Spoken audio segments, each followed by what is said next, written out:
I mean, you could just tell that I'm unemployed. The amount of videos that I've just produced in the last couple of days, it doesn't matter. The grind doesn't stop.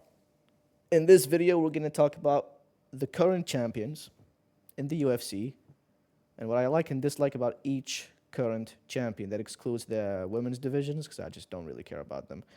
Um, this is going to be based off of my own personal taste, I guess, and preference, similar to the last video. So it's not something that you should be taking objectively. This is subjective. Um, so I guess let's just jump straight into it. Joshua Van. Starting off with Joshua Van.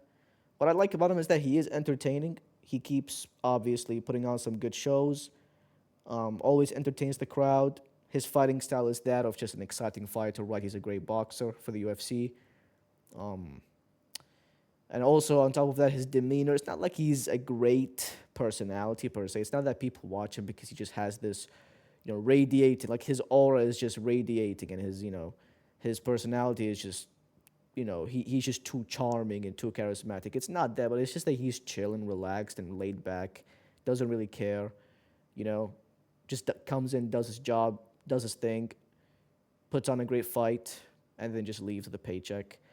And that he's relatable, I mean, I don't know why I put relatable, but the only reason why it's because he's born in the 2000s, and so am I. Like, I'm born in 2000, I was born in 2004. I think he was born in 2001 or something like that, or 2000. So I guess because of that, we're both technically from the same generation. We could relate to each other in a sense.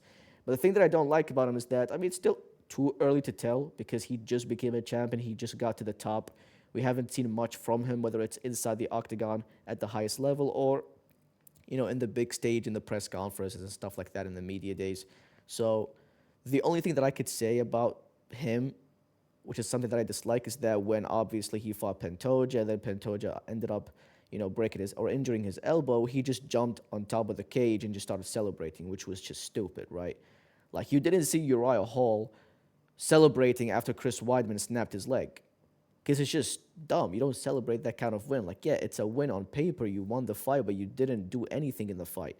You simply just caught his leg kick, he dropped, and just injured his elbow, and you celebrated that. So I do have in parentheses that it's a sign of cockiness and arrogance, question mark. I mean, listen, take it with a grain of salt, right? I'm not saying that he is going to be cocky and arrogant and egoistic and stuff like that, but that's just a little sign, like the fact that he celebrated that win, just, I don't know, maybe in the future, you never know. I'm over exaggerating, right? But maybe, you never know, maybe in the future he will be a little bit cocky, a little bit, playing that heel role and stuff like that. But that's for Joshua Van. Moving on with Piotr Jan.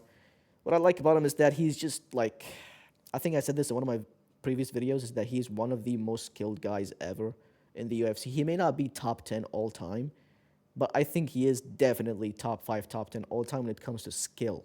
Purely, if we're just acknowledging skill, we're excluding, accolades and achievements, I think he is up there. I think he's top 5 or top 10. He's extremely to watch. He's one of the few fighters that he continuously have decision wins, but they're just really good performances because you just appreciate the art of MMA, right? He just mixes in the martial arts in each fight very well, and he does it in just in an aesthetically beautiful way, I guess you could say. So that's the reason why I like him. Also because he's exciting and chill. His last fight with Merab was just fireworks. We thought he was going to just get wrestled and shoved to the fence and, just pressured and stuff like that. But he managed to actually put up a good fight with Merab and eventually beat him. And he's chill. He's relaxed. He's not the type of guy that would just scream into the microphone and pull a Conor McGregor or even a Sean Strickland or a Josh Hogan. He's just laid back. I guess it's also because he doesn't speak English, while the majority of the people in the UFC do speak English, so he can't really just go back and forth with them and talk trash. But he's, for the most part, relaxed, chill, doesn't really chime into other people's businesses, doesn't really call people out like that. He doesn't make crazy call-outs. And he just minds his own business, really. And he fights anyone. Ever since he came off that 3-loss streak to O'Malley and Sterling and Merab, he was just fighting anyone. Now, granted, he had to fight, the people in the rankings like Davison Figueiredo and Song Yadong, but what I like about him is that he also, chose to fight Marcus McGee, which is a ballsy move, right? Like I think he was like top 3, top 4, but he still accepted a fight against Marcus McGee, who was at the bottom of the rankings. So the fact that he was willing to do that just to get to the top and fight for a belt is just extremely, you know, it's just he's just too passionate about this game, right? Like I like this about him. But what I don't like about him is that he is not the sharpest tool in the shed when it comes to, you know, being in front of the microphone. As I said, he doesn't speak English, but there have been fighters that are considered to be foreigners or just people that don't speak English, non-English speakers, that learned English over time. Like Ilya Topuria, back when he was in the press conference with Paddy Pimblett, he was just talking out of his, like, I don't want to say anything crazy, but it's just like he didn't know how to speak English. But now look at him. I think yesterday he was on the Ariel Helwani show and he was just roasting everyone. He was going after McGregor, Paddy Pimblett, Arman Tsarukyan. Like he's developing his not only his English but also his trash talking skills. Jan could do that. He doesn't have to push a character and force himself to be the heel and start insulting people out and stuff like that. But it's just like, I don't know, a bit of personality on the microphone will definitely boost his stock. More of the casual audience will start to watch him, even though he doesn't go for finishes, and that's something that the casual audience would want from a fighter, is for him to, go for finishes. But if he can speak English, if he can interact with the fans, that'll be good for his, I guess his legacy, not legacy, but like for his career moving forward. And the second thing that I don't like about him is that he lacks finishes. Again, I know he goes for decisions and they're usually not boring fights, right? But at some point you have to go for finishes. Like it's the reason why we even watch the UFC. It's because of the unpredictability factor. You watch the specific fighter because you don't know what to expect. He may go for a decision win, he may knock his opponent out, he may finish him with submission. But with Piotr Jan, it's almost guaranteed that every single fight, regardless of the caliber of opponent, he's going to go the distance. Like he went the distance with Marcus McGee. He couldn't finish Marcus McGee, so that tells me that he's not going to finish anybody anytime soon. If you couldn't finish Marcus McGee, But I'm not saying that Marcus McGee is like a bum or anything, but he was just too inexperienced, right? He didn't have any experience at the top. It was too big of a step up for him in competition. And Jan just schooled him but couldn't knock him out or couldn't finish him at all, right? I think his last finish was like against Jose Aldo, if I'm not mistaken, or Uriah Faber. But I think he needs to have some finishes, man. It's not the biggest deal in the world, but like if you want to be a big attraction, I think you need to have some finishes. But I guess he compensates that by just putting on some great performances, very strategically sound, technically crisp. So yeah. Then we move on to Alexander Volkanovski. What I like about him is that he's just a charming guy, charismatic. He's a good dude. He's a father, has a cooking channel. I think for me personally, if I'm going to, tell you who is my favorite fighter in the UFC based off of just personalities alone, I will say it's Volkanovski. It's either him or Islam, but I would say he's right up there. He just doesn't really, he's not a fake. He doesn't try to push a character where like he is trying to be like the bad guy and insult the good guys for no reason, and he's not like that, He always shows respect to his opponents. I think he's pretty much on good terms with all of his previous opponents, which is good. And the second thing is, which is the biggest factor in my opinion, is that he's a champion that's interested in defending his belt against real deserving contenders. Nowadays, you see people like Ilya Topuria and Chimaev, who are the biggest stars in the UFC. They're not willing to stay in the division, in their respective divisions, and just continuously defend the titles. They just want to instantly move up after like one title defense maximum, and they want to chase that second belt, third belt. And it's like, I just don't know, because they're just trying to copy McGregor. That's it. They're trying to copy that one Irishman.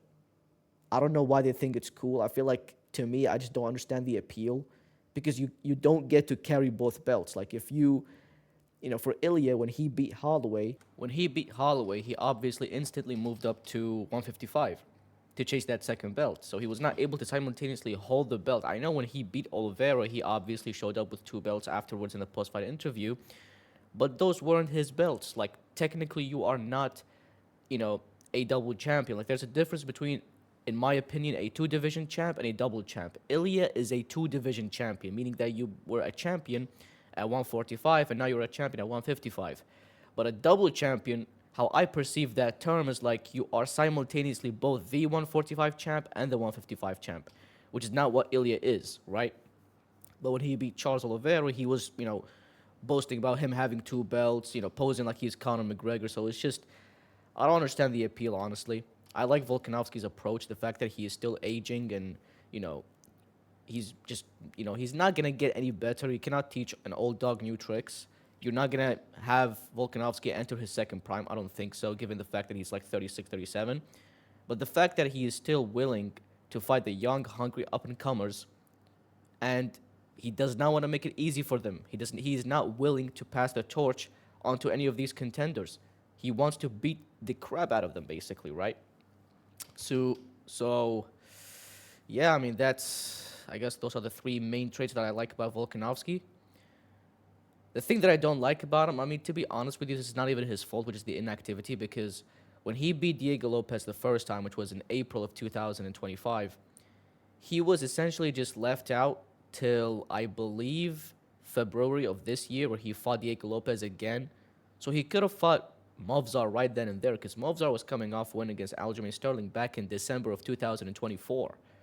So we're talking like more than a year, and he's just not getting that Movsar fight. And obviously, it's because the UFC, they just don't like Movsar for multiple reasons, whether it's that he's just not marketable, not entertaining, doesn't have a single finish in the UFC, whatever it may be. But the fact that they kept Volk on the sidelines, just not doing anything, right? He was inactive the entire time. I just don't know. Like, this is not something that I don't like about him per se, but I just had to include something because this is not his fault, obviously. He was trying to get that fight. He's still trying to fight Movsar Evloev, or just really anyone that makes sense to fight for the belt. But it's just that the UFC is making it so hard and complicated, so yeah. Then we move on to Ilia Topuria. What I like about him is his fighting style. Again, I mean, we are in an era of champions where, we are in an era, or I guess we have the roster of champions that are not boring. Like, for example, a couple of years ago, I believe in 2024, we had people like Bilal as the champ. Last year, we had Ankalaev as the champ. Like, used to be some rough times, but right now, at least, we have some good champions, guys that are willing to go out there and just put on a show. Ilya is, like, the front runner, right? Like, he's just one of the most exciting guys to watch. It's guaranteed fireworks, knockouts, stuff like that. Highly skilled. I do think he is versatile. I mean, it's not about I think, I know, like we could see it. Although, his ground game has not been tested as much at the highest level. Like, his only main highlights on the ground is just him pulling a crucifix on Oliveira and submitting Bryce Mitchell. I mean, to be fair, an unranked Gene Silva was able to submit Bryce Mitchell, so it's not really that impressive. I know he snapped his undefeated streak, if I'm not mistaken, but if Gene Silva, who was unranked at the time, was able to also submit Bryce Mitchell after just playing with his food, I think it doesn't make that Ilia Topuria submission win that impressive, right?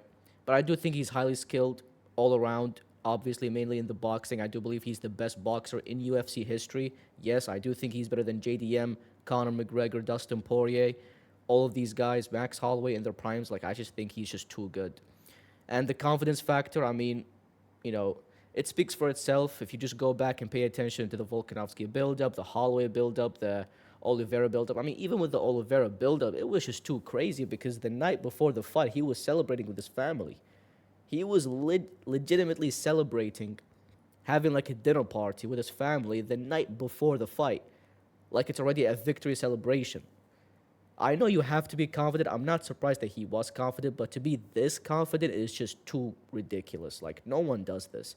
It doesn't matter who you are. You could be the greatest fighter of all time. Nobody does this. Nobody, no matter how confident you are, you don't just have a victory celebration the night before your fight, and arguably your biggest fight. So that's something that I like about him. What I don't like about him is that he's inactive. I'm going to give him a pass this time around for being inactive because he obviously had the, family issues, the divorce with his ex-wife and stuff like that. But what was the excuse last year, right? He only had one fight last year, which was against Charles, and that was pretty much it. He only had one fight, which was at UFC 317, International Fight Week. It's just, he only had one fight. And he's not known for being active like that. As a champion or not, he's just not known for being that active. And I'm going to go as far as to say that after his fight with Gaethje, which I think he's going to win that one, obviously, He's not going to fight anyone. I don't think he's going to turn around in December or November to fight Saryukin or something. I don't think he's going to do that. I think he's going to take his sweet time, maybe look at Islam Makhachev, which I think he's going to fight in August. Maybe he's looking for Islam Makhachev after August. And even if Islam Makhachev wins in August, I don't think they fight each other this year. They probably will fight each other at some point, but I don't think it's going to be this year. So I'm predicting Ilya will just have one fight this year against Gaethje, and that's it. The second thing that I don't like about him is that he's not willing to defend his belts. I mean, this is a point that I just brought up last time earlier with when I was talking about Volkanovski. Instead, he wants to chase new belts up a weight class. I get that it's cool. I get that you build a new legacy. I get that it's not, the traditional method of cementing a legacy as a legend. I get that you want to just have those massive super fights and blockbuster matchups, but like everyone should do it nowadays. Chimaev wants to do it. I mean, Pereira, for example, he's entitled to doing that because at least he racked up like 3 title defenses, and he was a 2-time champion, 2-time light heavyweight champion. So he was in a position to go up. Like I think he deserves to go up to a heavyweight and fight for a belt, right? For someone like Ilya, you just beat Oliveira, and you're most likely going to beat Gaethje. I think he just needs to fight Saryukin after that, and if he beats him, move up. And why do I say that and not, say that he has to get 3 or 4 title defenses? Is because at 155, there is practically nobody that would make sense for Ilya. Nobody would pose a threat for him or to him.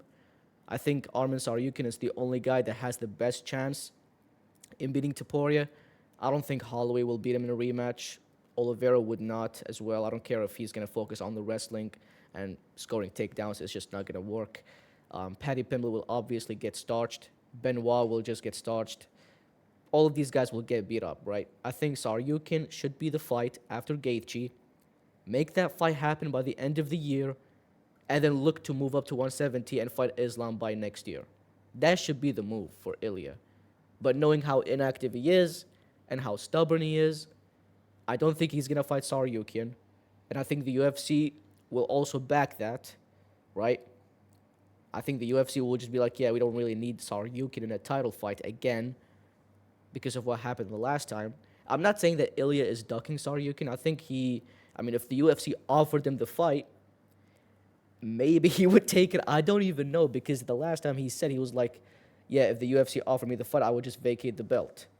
But I think today he got on the Ariel Helwani show and he was talking about how, like, if Gaethje pulls out, I would be happy if Saryukin steps in. So I don't even know what's happening at this point, if he wants to fight him or not. Let's hope after he beats Gaethje, hopefully he beats Gaethje. I hope he doesn't lose in a massive upset. That would be embarrassing. Let's hope after he beats Gaethje, he does end up fighting Saryukin by the end of the year. And then if he beats him, move up to 170 to fight Islam next year. Moving on, we got Islam Makhachev himself. What I like about him, there are just too many things. He is one of my favorite fighters of all time. I don't want to be too biased, but, he's the modern-day GOAT, defying the odds and breaking records. He has tied Anderson Silva with the 16-fight win streak. He has broken a lot of win streaks. For example, Volk's 20-something win streak, Oliveira's 11-fight win streak, JDM's 17-fight win streak, I believe, as well. Defies the odds. I think he was an underdog against Charles Oliveira. Well, at least I thought he was going to lose to Charles Oliveira, and then he obviously won that fight. He beat Volkanovski twice back-to-back. He was, I believe, also an underdog against JDM, and people thought that JDM was going to just knock him out. He was too big, too powerful. Islam never fought someone like JDM in the past. And Islam goes out there. Yes, it wasn't the best fight to look at, but he just dominated JDM the whole entire time. And, he is the number 1 pound-for-pound guy. And on top of all of that, he's highly skilled. He's a great dude.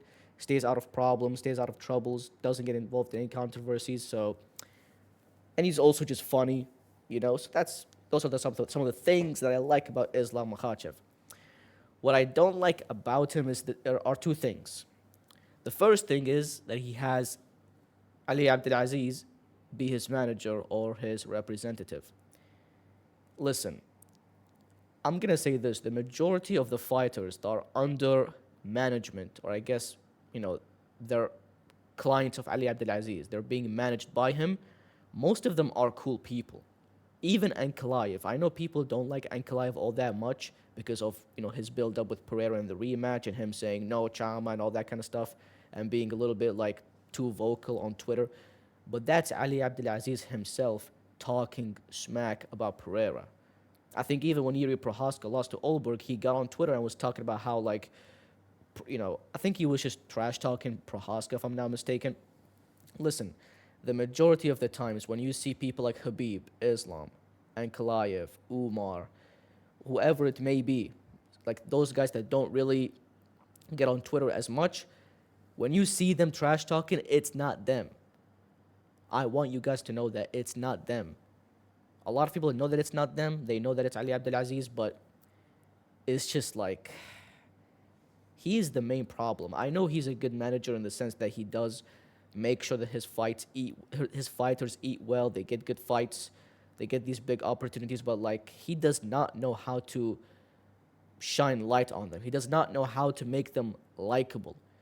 And it's not that hard. Just simply stay out of their accounts. If you want to tweet some stupid stuff, just use your own personal account. You don't have to write something on behalf of Ankalaev, or I guess using his account, sorry. Like, you don't have to get on his account and start trash talking people and make him unlikable, because there are still that small minority group of people that believe that it's actually Ankalaev speaking when it's not, it's you. And I know I think this is just impossible for Islam to just get rid of Ali Abdelaziz like that, because he has been with him for a while now. Same thing with Habib. But I think that would be it. Like, if he can just get rid of Ali Abdelaziz so we don't get those tweets from Islam Makhachev. Like, I used to follow Islam on Twitter, but then seeing the tweets that were coming out of him, I knew it was not him. It was Ali Abdelaziz. So it's just like, he's just too annoying. And the second thing is that he's inactive now. It's not entirely his fault. Like, for example, I would say Islam, at this level, he can't just average like 3 fights per year, right? He just can't. And why do I say that? It's because you have to consider factors such as like Ramadan, which happens in February, March, it depends. So, for example, the last time he fought was in November. Right now, he's going to fight in August, and also because he's coming off an injury, I believe. So it's like, those are factors to consider and to take into account, but it's like, he's still inactive, right? That's something that sucks about Islam. He's not too active, but at the same time, he's the number 1 pound for pound guy. So you can't expect him to like, be as active as someone like, I don't know, Kevin Holland or something like that. I know Murab had like 4 fights per year, but I don't know. I guess that's just something that I don't like about Islam. But again, it's not entirely his fault if, you have Ramadan and you're injured and stuff like that. So yeah. Next up, we have Chimaev. Yup, there's barely anything I like about Chimaev and too many things that I don't like about him. I like his performances, obviously. He had the fights against Li Jingliang, Gilbert Burns, amazing fight. Kamaru Usman, good fight. And aura, obviously. Not to sound cringe and corny, but, he has aura. He does have that aura. But excluding the Dricus Duplessis fight, where he obviously laid and preyed on Dricus. Listen, I'm not going to trash him for that performance, because I believe that he had to do what he had to do. That was the biggest opportunity of his life. The title shot was long overdue. Like, people were talking about Chimaev becoming a champion since like 2021 to 2022, And he finally got one in 2025, August of 2025 to be exact. So he had to fight in that way, especially because Dricus had all the momentum. He was the current champ. He was dangerous, awkward to beat, looked just unbeatable. Like, he looked beatable but unbeatable at the same time, right? If you know what I mean. Like, he just looked unpredictable, but sometimes he looked like he was easy to beat, but then you just can't figure him out and stuff like that. So he had to do what he had to do, and that's just one fight. I'm not going to sit here and, judge him based off of one performance. What I don't like about him is that he is extremely inactive. Like, with Islam, he's slightly more active than Chimaev, and he tries to be a bit more active. Chimaev literally averages 1 fight per year, and he was like that. He's been like that even before he became a champion. Like, I think he fought, if I'm not mistaken, Usman in 2023, and that was his only fight. He fought Whitaker in 2024, and that was his only fight for that year. He fought Dricus last year, that was his only fight. And now he's fighting Strickland in May, sorry. And I believe that could be also his only fight this year. Maybe he moves up to 205 if he beats Strickland, but does he fight again this year? I think he will move up to 205 if he beats Strickland, but does he instantly turn around and fight maybe somewhere around the second half of the year? I don't think so. I don't think so. If he was not that active as a contender, what makes you think he's going to be active as a champion or fighting for championship belts? It's just not going to happen. The second reason why is because he does not want to fight Imavov. Imavov was the number one contender for a while after he obviously beat Dricus, after Chimaev beat Dricus. Technically, he still is the number one, contender if you exclude Dricus du Plessis, but he ruled out fighting Imavov because they're both from the same region, and they're both, Dagestanis and stuff like that. I don't understand that because I don't even think they're friends. It's just that they're both from the same region. Like, for example, Dricus du Plessis fought Izzy. They're both Africans. You know what I mean? Like, it doesn't matter if you're from the same region or not. It's the same excuse that Canelo Alvarez brought up when he didn't want to fight Dave Benavidez. Like, oh, we're both Mexicans. We don't want to have that Mexican audience be separated. Like, it doesn't matter. It's just competition at the end of the day. No one is going to hate each other. You could just fight him, and that's fine. I hate this idea of like, oh, he's a brother, oh, he's a friend, oh, we're from the same region, we don't want to fight each other. You have to. You put yourself in this position where you're now the champion. You cannot just exclude this contender and exclude that contender and cherry pick whoever you want. Like, you can't do that. You're the champion. You have to start defending your belts against the people that actually deserve it. It doesn't matter if he's a friend, if he's a teammate, if he's, a guy from the same town. It doesn't matter. You have to defend your belt against the number one deserving contender, right? And obviously the third part is that he barely wants to defend the belt. I mentioned that earlier. The same thing with Topuria. They just don't want to stay in their divisions and just farm title defenses, or at least cement their dominance and establish their dominance in their divisions. They just want to instantly move up. But I guess it's fine, as long as they get to vacate the belt before moving up. Then we have Carlos Ulberg. Yeah. What I like about him is that he gets knockouts. He's not the most entertaining guy to watch, but he does get knockouts, which is cool.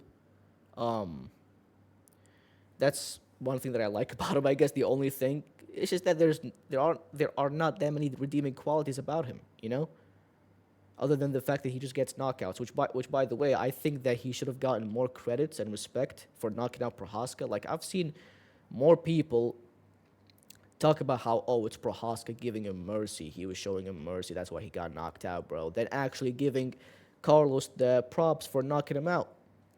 Because who else has knocked out Prohaska in the UFC? Pereira.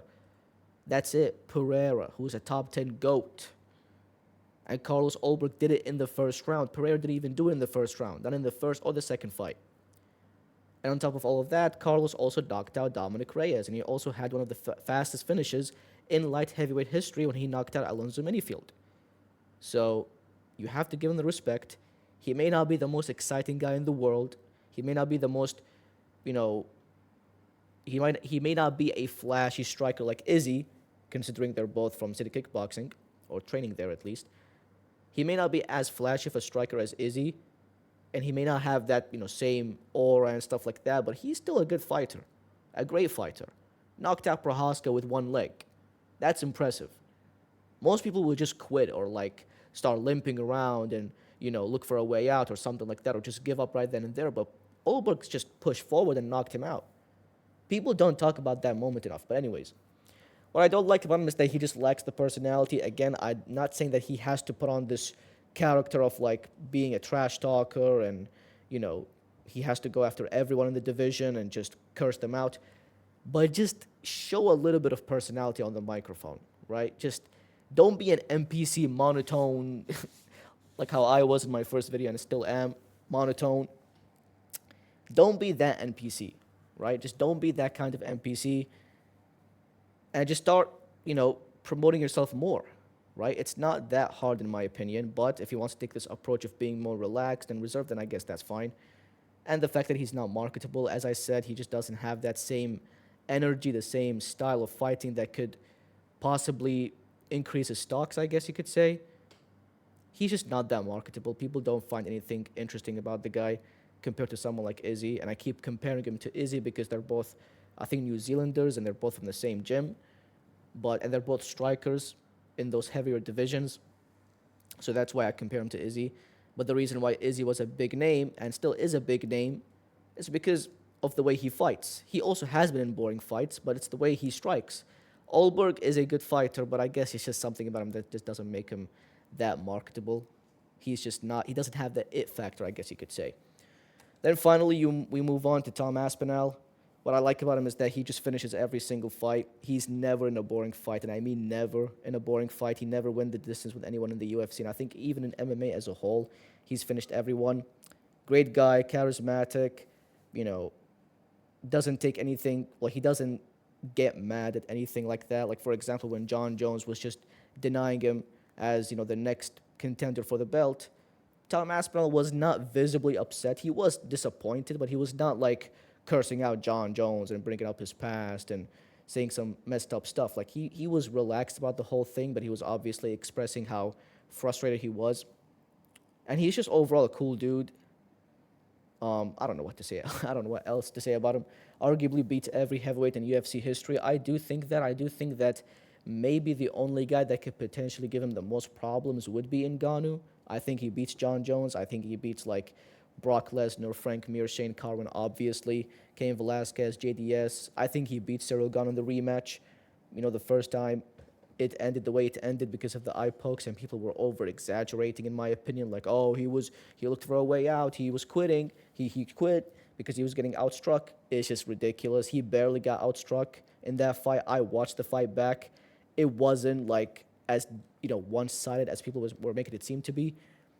I think if that fight continued, Tom would have beaten him, but nobody would ever know how that fight would have ended because it ended really quickly because of the eye pokes. But the thing that I don't like about him is just like, he is out for a while. Again, not his fault because of Gane's fingers eye poking him. He commits fouls in every single fight, and people are still blaming the opponents. That's crazy. The fact that Gane has a whole history of like committing fouls in almost every single fight, and they're still putting the blame on Tom, just goes to show how weird the fans are. And the second thing is, he low-key needs to be a heel. Again, he doesn't have to do that, but I had to include a point in here. He kind of needs to be a heel just because of the amount of disrespect that he's been receiving on the internet. People calling him a quitter, this and that. It just feels like he's been taking it on the chin, which is good on his part, but like maybe at some point you kind of have to turn against them and just be, respond back and stuff like that instead of just taking it all in. But it's not that big of a deal, you know what I'm saying? But I guess that's pretty much it. You have Joshua Van, Piotr Jan, Volkanovski, Ilya, Islam, Chimaev, Carlos, and Tom Aspinall. I will be making more videos for sure. It will be different than this one. I'll start making different kinds of videos like top 10 greatest of all time. I think that will be interesting, giving you my personal list based off of who I think is the GOAT, who I think will be out of the list, stuff like that. And yeah, hope you guys enjoyed, and I'll see you next time. See ya.